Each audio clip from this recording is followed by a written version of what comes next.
Morning friends, नमस्कार। Kingdom Monera, जिसमें हम लोग बैक्टीरिया के बारे में बात कर रहे थे।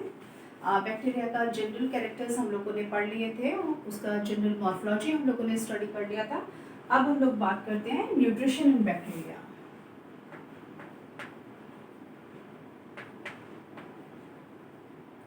Nutrition in bacteria.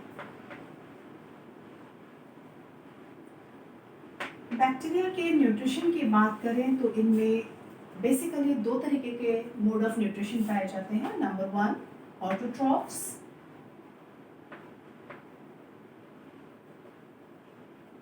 And number 2 heterotrophs.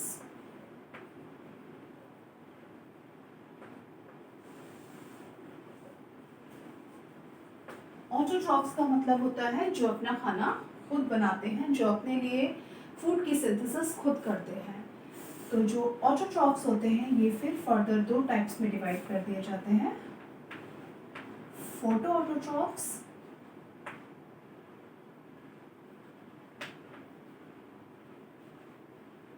And chemo autotrophs.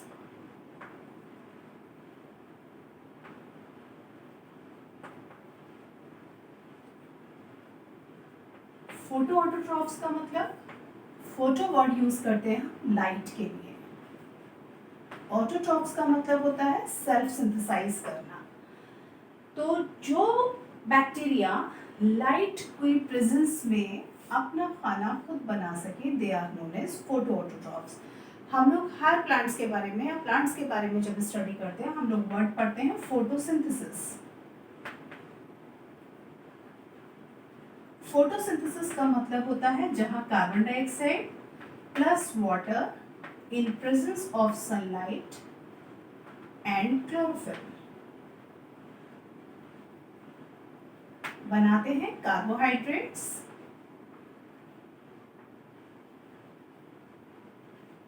Plus release करते हैं ऑक्सीजन एंड वाटर ड्रॉपलेट्स। तो carbon dioxide is the basic raw material, water is another raw material for photosynthesis. लेकिन जहां फोटो ऑटोट्रॉफ्स होते हैं ये sunlight को तो यूज करते हैं, फोटो वर्ड तो हम यहाँ यूज कर रहे हैं, लेकिन वाटर की जगह यहाँ पर H2S सल्फर डाइऑक्साइड को यूज किया जाता है, जहां पर सिंथेसिस होती है कार्बोहाइड्रेट्स की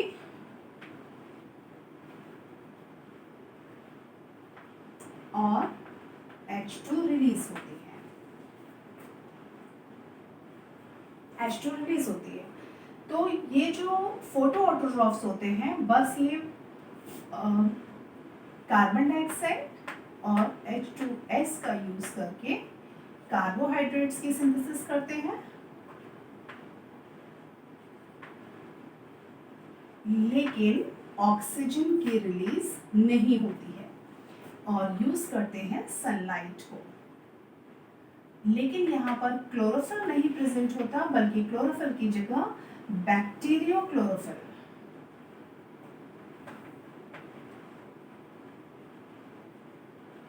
या बैक्टीरियोविरिडिन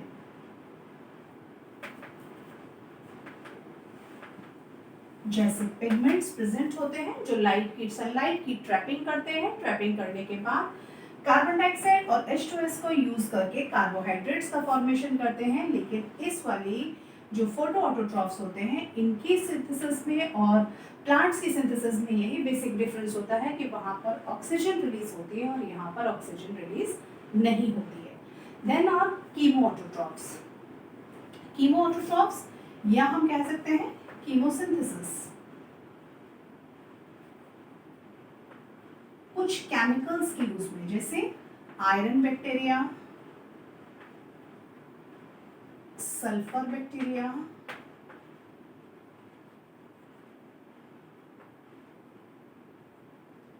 डिफरेंट टाइप के बैक्टीरिया होते हैं, या फिर नाइट्रीफाइंग बैक्टीरिया।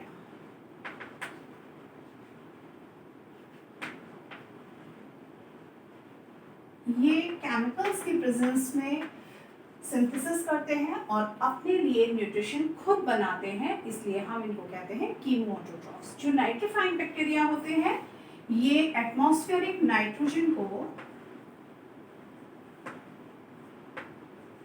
फिक्स करने का काम करते हैं, फिक्सेशन का काम करते हैं, एटमॉस्फेरिक नाइट्रोजन के फिक्सेशन का काम करते हैं और इसलिए इनको हम नाइट्रीफाइंग बैक्टीरिया कहते हैं। नाइट्राइट्स और नाइट्रेट्स को अमोनिया में चेंज करते हैं, कन्वर्ट करते हैं। तो दीज आर कीमोसिंथेसिस बैक्टीरिया या कीमोसिंथेटिक बैक्टीरियाज या फिर कीमोऑटोट्रॉफ्स। अब बात करते हैं हेटेरोट्रॉफ्स की।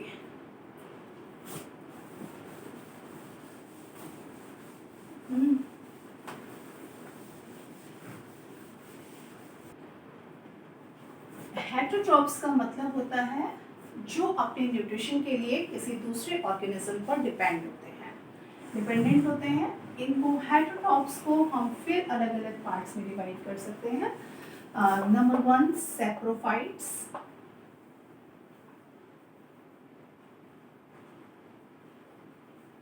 number 2 parasites,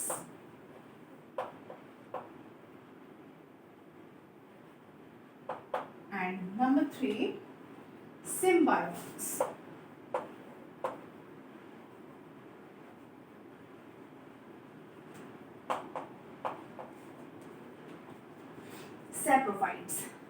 सैप्रोफाइट्स का मतलब होता है जो डेड एंड डिके, सड़े गले पदार्थों से, सड़े गले पत्तियों से, डेड बॉडीज से जो अपना न्यूट्रिशन गेन करते हैं उनको हम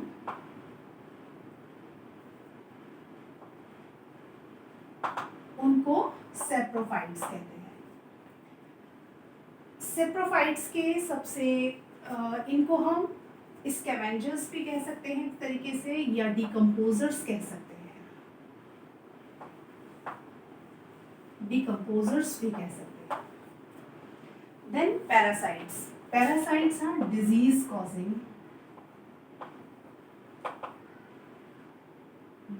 कॉजिंग बैक्टीरिया।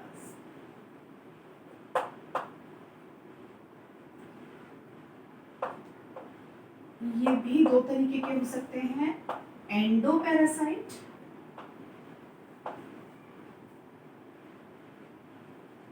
एंड एक्सोपैरासाइट।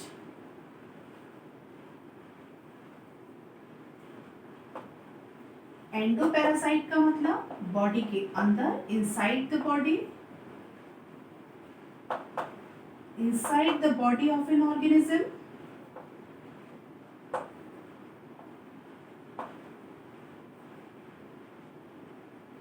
या outside the body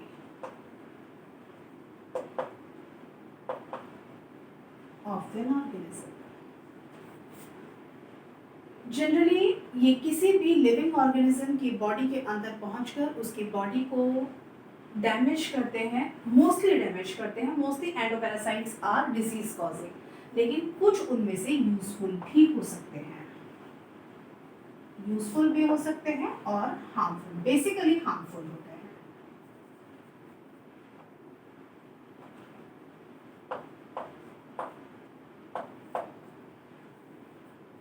then symbiotes कहते हैं जो कोई दो लिविंग ऑर्गेनिजम्स एक दूसरे के साथ रहते हो और दोनों आपस में एक दूसरे को बेनिफिट पहुंचाते हो, उस कंडीशन को हम सिम्बायोट कहते हैं। इसका बहुत कॉमन एग्जाम्पल है, एक लेग्यूमिनस फैमिलीज होती हैं,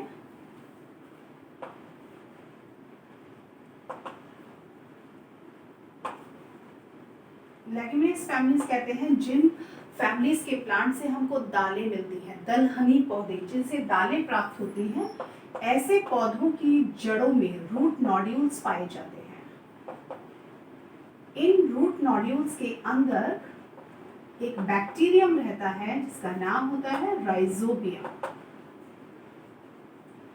ये राइजोबियम इन प्लांट से अपने लिए रहने की जगह लेता है, शेल्टर लेता है, उसके साथ साथ न्यूट्रिशन या फूडिंग लेता है, और उसके एवज में ये प्लांट के लिए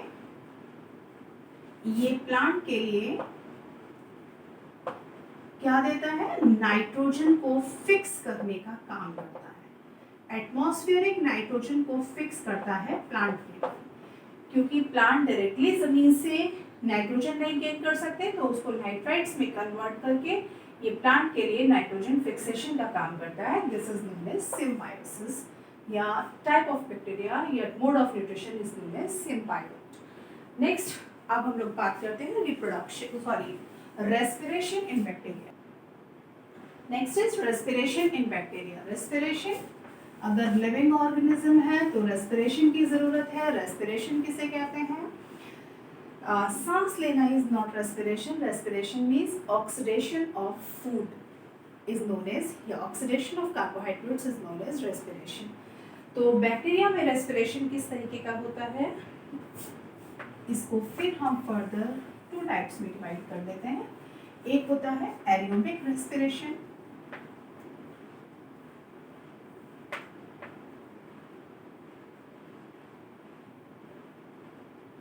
and number 2 anaerobic respiration.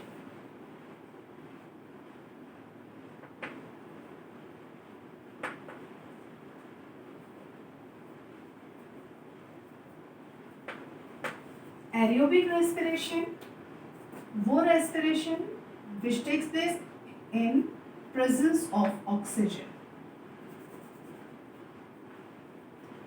Respiration that takes place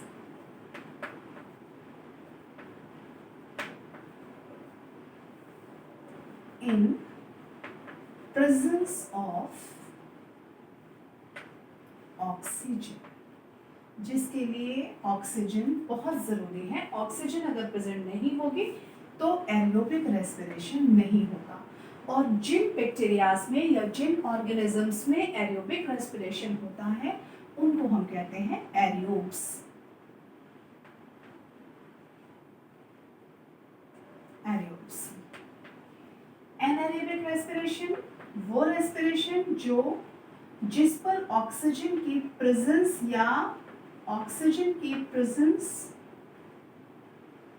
या एब्सेंस मैटर नहीं करती। एब्सेंस मैटर नहीं करती मीन्स ऑक्सीजन का प्रेजेंट होना या एब्सेंट होना मैटर नहीं करता। इसके लिए ऑक्सीजन की जरूरत ही नहीं होती है, और इन ऑर्गेनिजम्स को हम एनाएरोब्स कहते हैं। एरोबिक रेस्पिरेशन कई सारे स्टेप्स में कंप्लीट होता है, जैसे ग्लाइकोलाइसिस,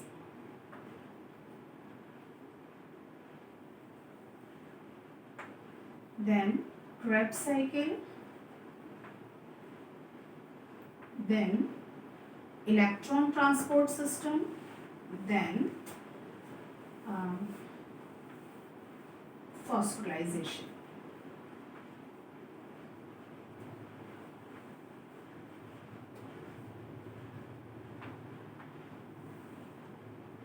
ग्लाइकोलाइसिस सबसे कॉमन स्टेप जो साइटोप्लाज्म में होता है,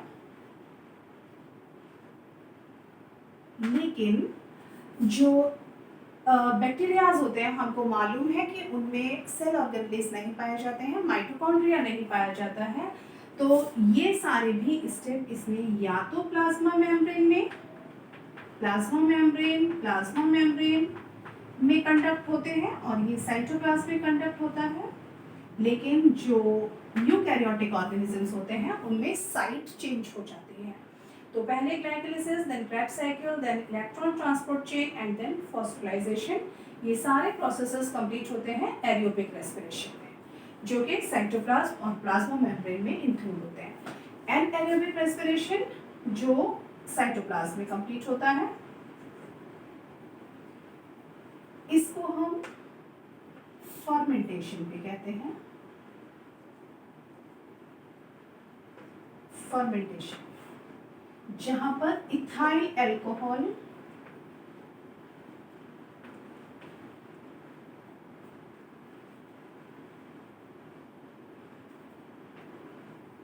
अल्कोहल जैसे प्रोडक्ट्स का फॉर्मेशन होता है।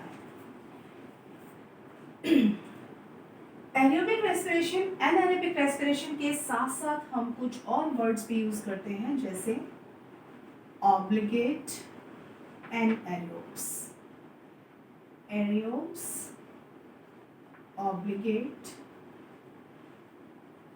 Anaerobes,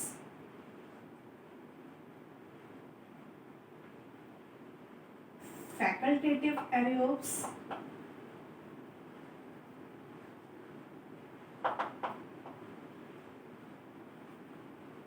and facultative anaerobes। ये कुछ कॉमन टर्म्स हैं।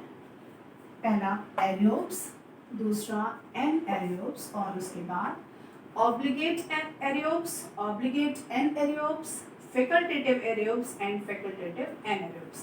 obligate वर्ड जनरली जो यूज किया जाता है, इसका पर्पस होता है मस्ट,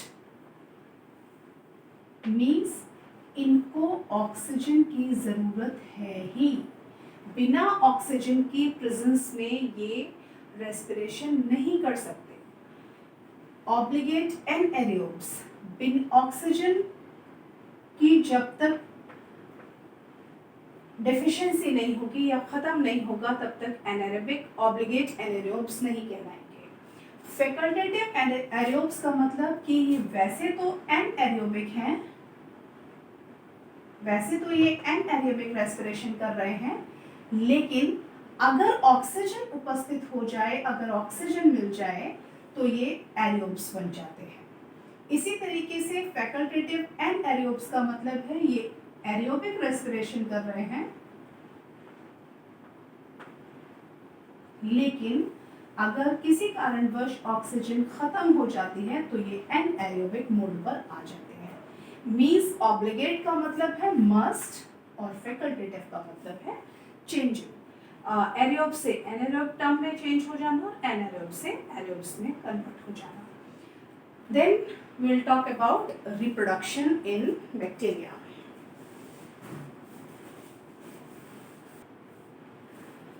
Reproduction in bacteria की बात करें तो हम इसको फिर दो टाइप्स में बेसिकली डिवाइड कर सकते हैं। Asexual means asexual reproduction and sexual reproduction।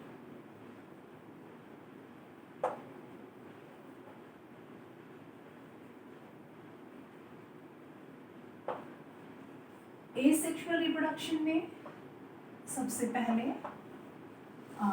एक तरीके से वेजिटेटिव रिप्रोडक्शन का फॉर्म है binary fission. Binary fission, binary fission का मतलब होता है, बाइनरी का मतलब होता है दो, फिजन का मतलब होता है टूट जाना। एक बैक्टीरियल सेल एक कॉन्स्ट्रिक्शन डेवलप होने लगता है और जो जेनेटिक मटेरियल होता है ये डिवाइड हो जाता है और इस तरीके से एक बैक्टीरियल सेल से दो बैक्टीरियल सेल बन जाते हैं, that is known as binary fission. या फिर एंडोस्पोर फॉर्मेशन, एंडोस्पोर फॉर्मेशन के द्वारा, एंडोस्पोर फॉर्मेशन क्या होता है, किसी भी बैक्टीरियल सेल के अंदर एक हार्ड सिस्ट जैसा बनना शुरू हो जाता है, सारा जेनेटिक मटेरियल साइटोप्लाज्म सेंटर में इकट्ठा होना शुरू हो जाता है, this is known as endospore. और जब फेवरेबल कंडीशंस आती हैं तो ये आउटर वॉल जो होती है रप्चर हो जाती है और पूरा का पूरा जेनेटिक मटेरियल रीजेनरेट हो जाता है, that is known as endospore formation. या फिर सिस्ट फॉर्मेशन के द्वारा, सिस्ट फॉर्मेशन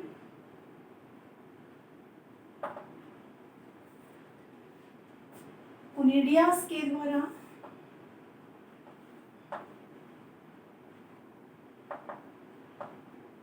या हेयर ऑल्सो बडिंग के द्वारा, बडिंग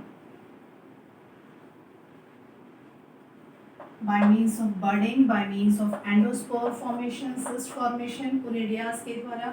कुनिडियास में जनरली जैसे ई सेल है, इनके ऊपर छोटे छोटे हार्ड बॉडीज बन जाते हैं, these are known as conidia. और जब फेवरेबल कंडीशंस आती हैं तो each conidia develop into a new plant body या new bacterial cell. Now will talk about sexual reproduction. Sexual reproduction basically 3 तरीके से होता है। Number 1, conjugation. कॉन्जुगेशन का मतलब जब 2 बैक्टीरियल सेल फिजिकली कांटेक्ट में आते हैं, एक का जेनेटिक मटेरियल दूसरे के जेनेटिक मटेरियल के साथ कॉन्जुगेट कर जाता है, this is known as conjugation.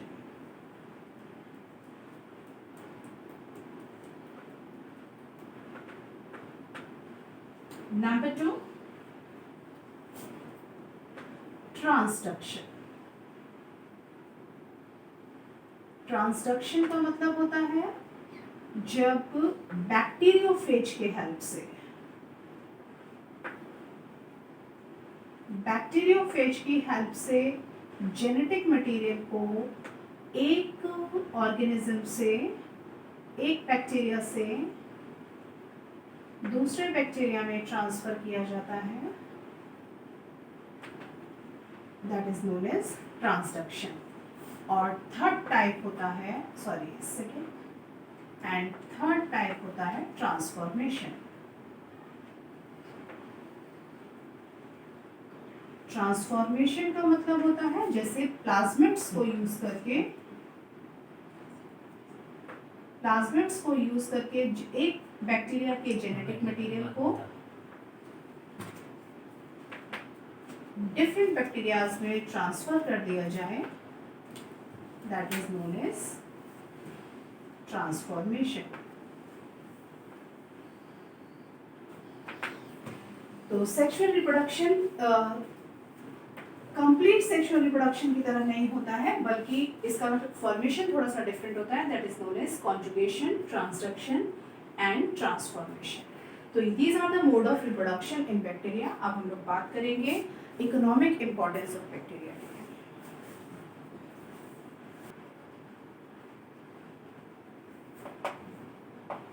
चलिए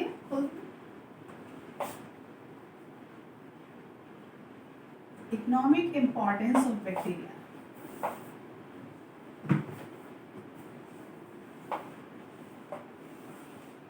इकोनॉमिक इंपॉर्टेंस पे बात करें तो पहले हम लोग बात करते हैं यूजफुल बैक्टीरियाज के बारे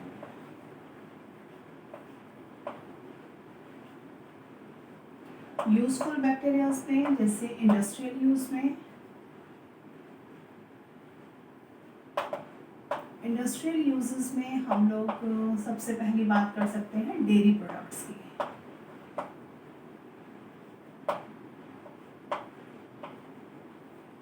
डेयरी प्रोडक्ट्स में कुछ बैक्टीरिया जैसे लैक्टोबैसिलस,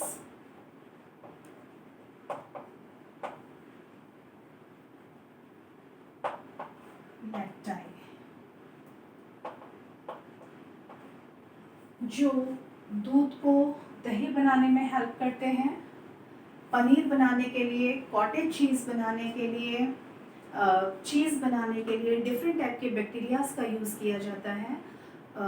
छाछ में पाए जाने वाले बैक्टीरिया डिफरेंट होते हैं, तो अलग अलग तरीके के बैक्टीरिया अलग अलग डेयरी प्रोडक्ट्स में यूज़ किए जाते हैं।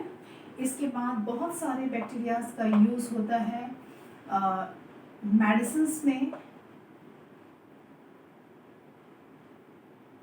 एंटीबायोटिक्स बनाने में यूज़ किए जाते हैं, जैसे पेनिसिलिन और बहुत सारे एस्पिरिन वगैरह, बहुत सारी मेडिसिन्स हैं जिनमें बैक्टीरियाज का यूज़ किया जाता है। टी प्रोडक्ट्स में यूज़ किया जाता है, कॉफ़ी इंडस्ट्रीज में यूज़ किया जाता है,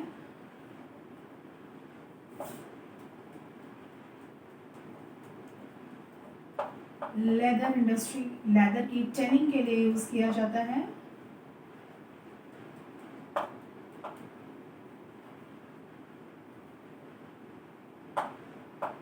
टोबैको इंडस्ट्रीज में यूज़ करते हैं,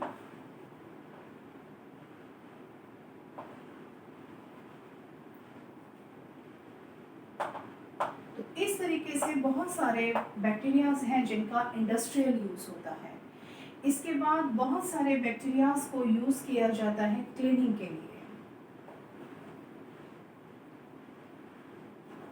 नालियों की सफाई करने के लिए यूज़ किया जाता है बैक्टीरियाज का। बहुत सारे बैक्टीरियाज का फर्मेंटेशन के लिए यूज़ किया जाता है, जहाँ अल्कोहल, सिरका, ये सारे प्रोडक्ट्स बनाए जाते हैं। इसी तरीके से ये तो हो गए कुछ बेसिक यूजेस ऑफ बैक्टीरिया। अब हम लोग हार्मफुल बैक्टीरियाज की बात करते हैं। हार्मफुल बैक्टीरियाज में डिजीज कॉजिंग,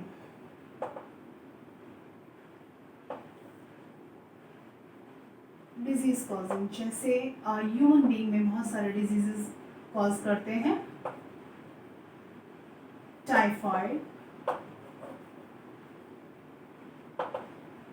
एग्जाम्पल है इसका, salmonella typhi,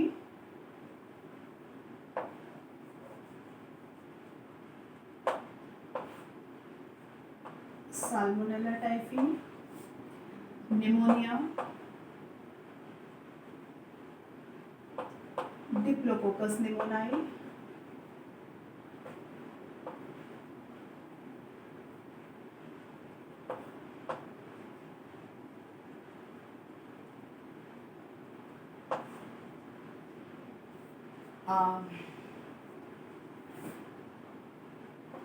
tuberculosis,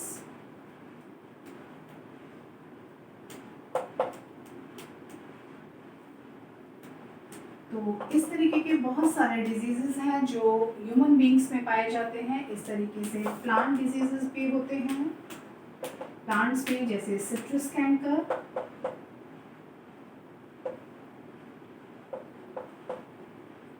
blight of potato,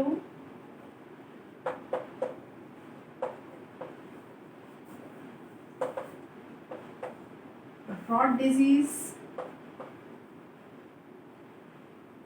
etcetera.